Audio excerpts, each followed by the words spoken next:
Hello and welcome to part two of Betting People with Joe O'Gorman. Now, in this part of the episode, I want to get into some of the challenges facing the betting industry as a whole. But first of all, what's your general view of the state of on-course bookmaking? I think you'll be able to provide some perspective to this as a layer, I think, both of dogs and horses over the years.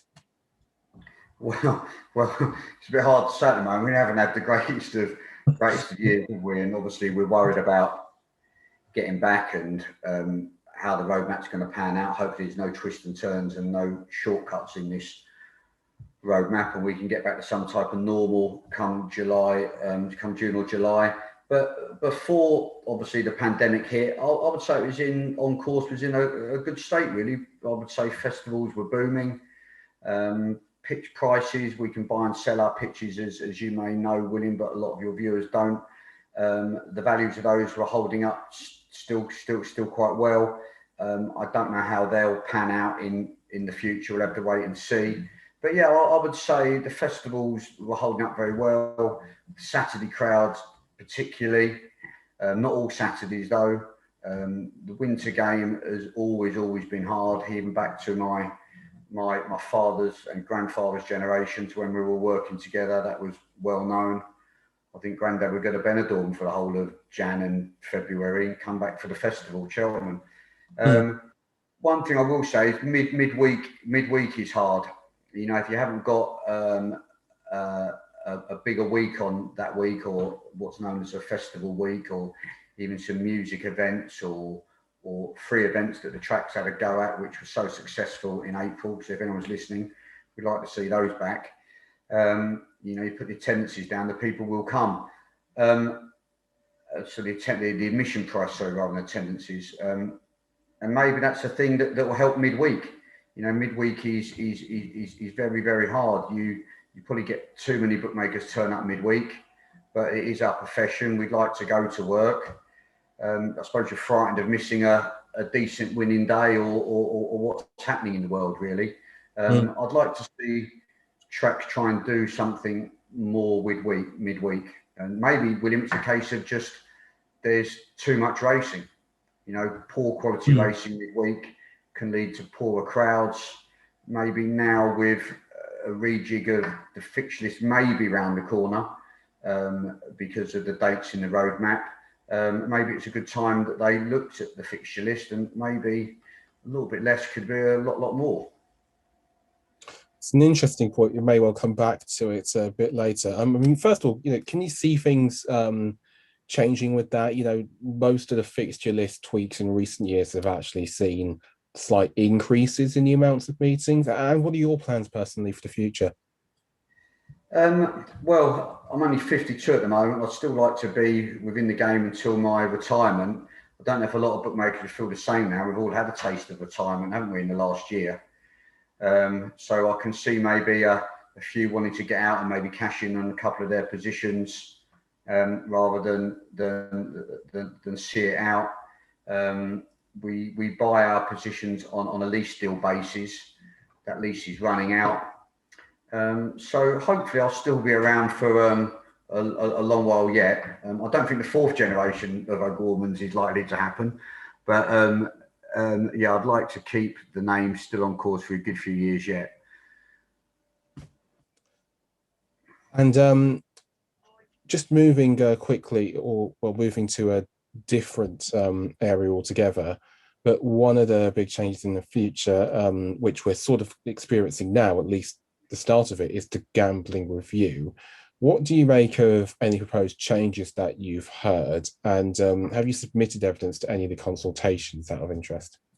Well, obviously I've been keeping a keen eye on it, William. I didn't submit anything, no, because I'm hoping, or the way it read to me was, it didn't really affect the on-course market that much. Obviously, from what I can see, the affordability checks and the figures they've mentioned are ludicrous, aren't they? Seem so low. I'm sure. What would you have as a sensible limit? What would the sensible limit be to you? I've got no idea, really, William. Could it be worked along the way of what people earn themselves. You know, obviously, I can understand how you've got to protect the vulnerable there, and people shouldn't be gambling what they can't afford. You know, so maybe that's something they could bring into it. I mean, it doesn't really affect, well, let's hope it won't affect the on-course market. I mean, obviously there's one or two big bets flying around at the races, but they're not common practice. It's usually one or two affluent owners, one or two larger gamblers. But if I was to tell you, or other bigger bookmakers than myself, even bookmakers with more prominent positions, you'd be quite surprised what our average bet is over the year. It's very, very low. You know, for all those big bets flying around, there's a lot more 250s each way and fiver each ways, trust me. So I don't think it's something that will come into bother us on course. And if the punters can't get on their telephones or can't get on online, they can always come racing. So maybe it could be a good thing for on-course bookmakers, that, you know, if the affordability checks are too low, it may encourage people to come and have a bet midweek, Saturday afternoons, and as long as they're gambling sensibly, they've got nothing to worry about. Some food for thought there. Exchanges aside, what has been the biggest change in bookmaking during your time in the game? Oh, it's hard to put exchanges aside. That is obviously the biggest. My industry, the people listening to this, the bookmakers and some punters would know that boards on rails was a massive, massive game changer. So for the people that don't understand that, it's when the bookmakers in that like face the members enclosure were allowed to display boards and their odds rather than just call them out. I mean, even some bookies in those days on the rails didn't even take cash; it was all accounts. That was a massive game changer. It changed the dynamic of the ring and where the footfall was, where the bigger punters walked to and from. And obviously technology is an obvious one that springs to mind, William. I mean, back in the day, in my day, it was a little bit of a skill to go out and be a bookmaker and be a whiz with figures and add up and over round and look at a board and know what margin you had on it.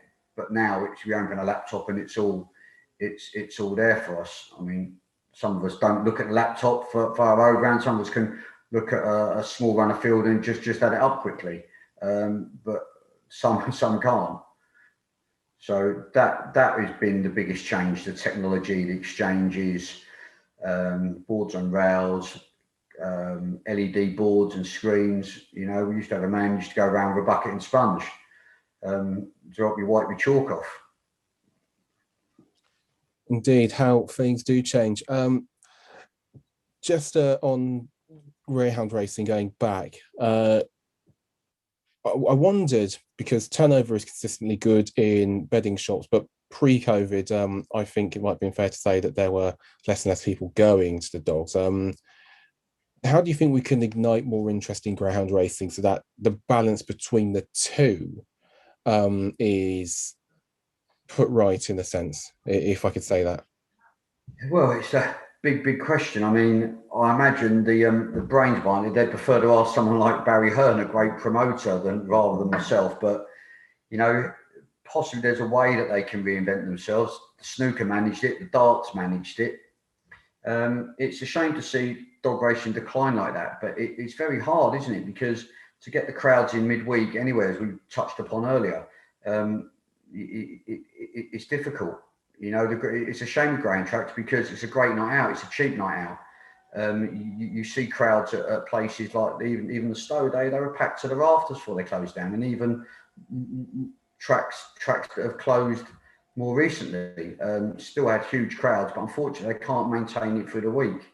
You know, you have to have something else going on there. I mean, Walthamstow itself had other things going on. I mean, the great nightclub Charlie Chan's, for example, is another thing that probably helped that tick along away from racing. I mean, tracks getting bags contracts is huge for them, isn't it? You know, but then it's an easy way for them to live off those data monies and what they're getting paid to satellite their pictures to betting shops, rather than worry about getting crowds in and fill their restaurants up. You know, maybe they can look at something along the lines of what racing do. You know, a lot of the evening meetings at the races without the concerts on would be very quiet. Hmm. Maybe they have to diverse a little bit and also change a little bit with the times. I mean, a lot of people like going racing, putting their best clothes on, going out, having a great day out. You know, even though the dogs are still a great night out and affordable, maybe there could be one or two of those events in the middle that are just a little bit more upmarket and start attracting a different type of clientele. Indeed, and I think it's a really interesting place to end part 2 of this Betting People interview with you, Joe O'Gorman. Thanks, Joe. Stick around for part 3 tomorrow.